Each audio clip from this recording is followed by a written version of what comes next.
अस्सलामुअलैकुम वरहमतुल्लाहि वबरकातहू। अल्लाह तबारक व ताला दे सोने ते बबरकत नाम तो शुरू करना जेड़ा तमाम जहाना दा मालक है। ते मेरे बेलियां सुनाओ तुसी कैसे हो। मैं उम्मीद करना कि तुसी बड़े तकड़े ते ठीक ठाक होवोगे ते अल्लाह ताला थानू खुश रखे।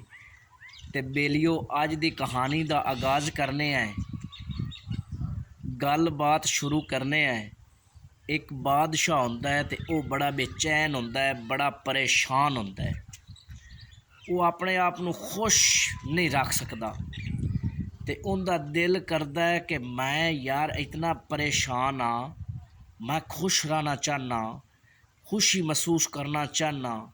ते की करना चाहिए? वो बड़े हकीम बुलांदा है, नजूमी बुलांदा है, जोशी बुलांदा है ते उन्हां तो मशवरे लैंदा है कि मैं खुश नहीं हाँ, मैं खुश रहना चाहना, मैनू की करना चाहिए। लेकिन उन्होंने अपना खुश रहन का कोई हल नहीं लभदा।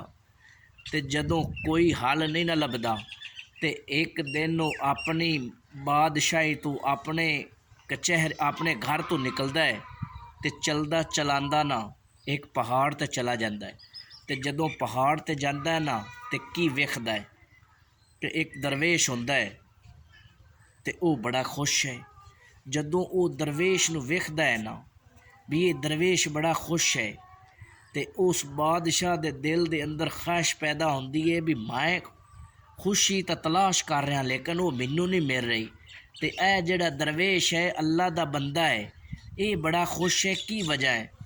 ते वो जेड़ा दरवेश हुंदा है ना उनदे कोल हुंदा की है, उस पहाड़ ते उन्हें जनाबे क्याली बनाई होंदी एक झोंपड़ी, एक उन्हें कुल्ली बनाई होंदी है ते उनदे कोल सिर्फ ना एक दो कंबल होंदे ने सर्दियां वास्ते ते गर्मियां वास्ते तो ओपन एरिया होंदा, कोई मसला मसैल ही नहीं होंदा।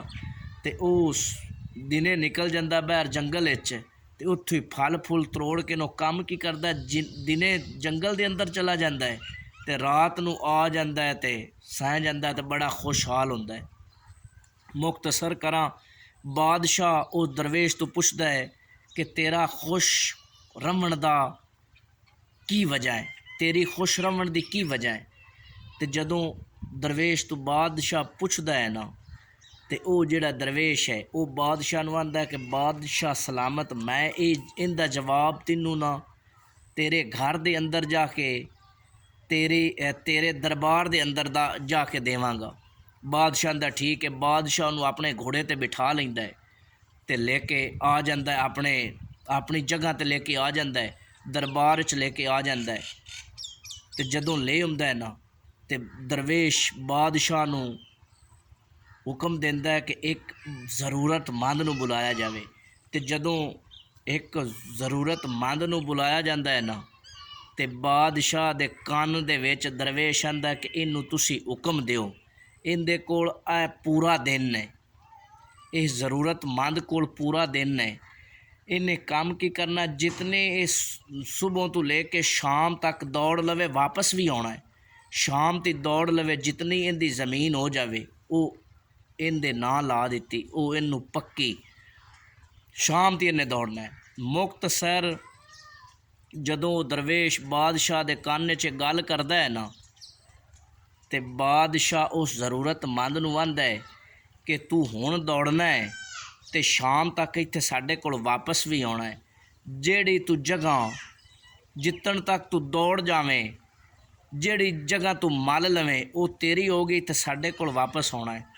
मुख्तसर वो जेड़ा ज़रूरतमंद है जिन्हों बुलाया जाता है वो दौड़ लगाउंदा है ते आपदे अंदर दो मनसूबे बनाउंदा है। वो दौड़न वाला वो कहंदा है कि हुण मैं दौड़ांगा ते जदों पेशी हो जासी ना, जोर हो जासी, उस वक्त तक मैं दौड़ांगा तो उस तो बाद फिर जोर तो लेके शाम तक वापस बादशाह को आ जासा। जेड़ा वो एरिया जेड़ा होना है, वो जेड़ी ज़मीन मैं वड़ ली होनी वो मेरी होनी है। दौड़ना शुरू कर दिंदा है, दौड़दा रहिंदा है।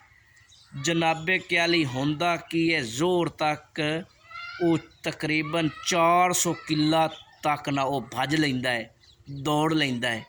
ते जदों वो दौड़ लैंदा है ना ते जोर हो जाती है ते उस उन्होंने रुकना चाहिए, लेकिन वो करदा की है, रुकदा नहीं, आंदा मैं मजीद थोड़ा जिहा दौड़ लैना ते वापसी ते ना तेज़ी ना दौड़ के बादशाह को जसा वो उनकी जिहड़ी हिरस जिहड़ा लालच है वो हावी आ जाता है। वो मजीद अगे दौड़ना शुरू कर देंदा है भी कोई 100 जिहड़ा किला है ना वो होर वाड़ लवां। उतरन नूं दीगर हो जाती है, असर हो जाती है। वो वापस उत्थों दौड़न की कोशिश करता है। हुण उहदे कोल 2 रास्ते होंदे ने। वक्त इतना गुजर जाता है, या तो वो हार मान लवे ते घर वापस वग जावे, या फिर वो बड़ी दौड़ करे, बड़ा तेज़ भज्जे ते वापस बादशाह कोल आ जावे। उनके कोले 2 रास्ते होंदे ने। तो दूसरे रास्ते नूं चुनदा है कि मैं ना जल्दी ना दौड़ के ना बादशाह दे कोल वग जाना है।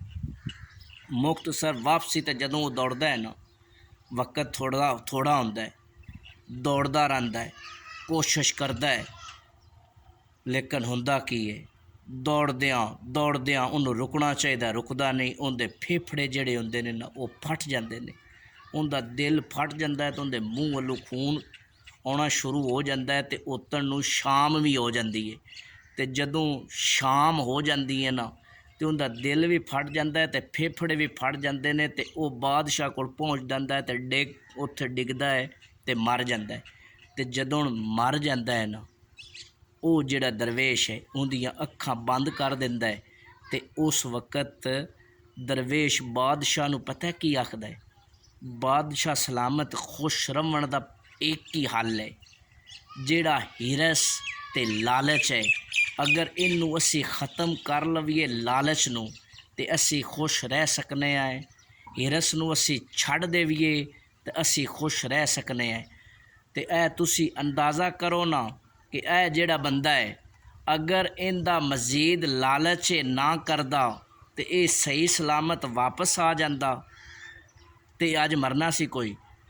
तो इस वास्ते बादशाह सलामत खुश रहण दा हल यही है कि बंदे नूं लालच छड्ड देना चाहिए। तो दोस्तों गल करन दा मतलब ये है, मकसद ये है कि अज असी भी है ना, सारे तुसी अपने आप ते गौर करो कि असी की कर रहे हैं। साडा हिरस, साडा लालच वधदा ही जा रहा है। सानू अल्लाह ताला ने किस मकसद वास्ते दुनिया ते घल्लिया है? क्या असी उस मकसद नूं हासिल कर रहे हैं, उस मकसद ते चल रहे हैं? नहीं, साडी हिरस, साडा लालच पता नहीं सानू किदे तो किदे ले जा रहा है। तो दोस्तों हुण भी सानू वापस आ जाना चाहिए है। ये हिरस छड्ड देनी चाहिए है, ये लालच छड्ड देना चाहिए। अगर असी खुश रहना चाहते हैं ना, तो इस लालच नूं, इस हिरस नूं छड्ड देना चाहिए है। अज तो ज़रा 30-40 साल पिछे जाओ ना, तो पता लोग बड़े खुशहाल होंदे सन। लोगों को एक किला ज़मीन का होंदा, गढ़दे आन ते उनदे विचों वो सारा खाना खांदे सन। खुराक साल दी मतलब उस किले दे अंदरों ही सारा खुराक जिहड़ी है ना साल दी, वो निज़ाम सारा चलाउंदे हन।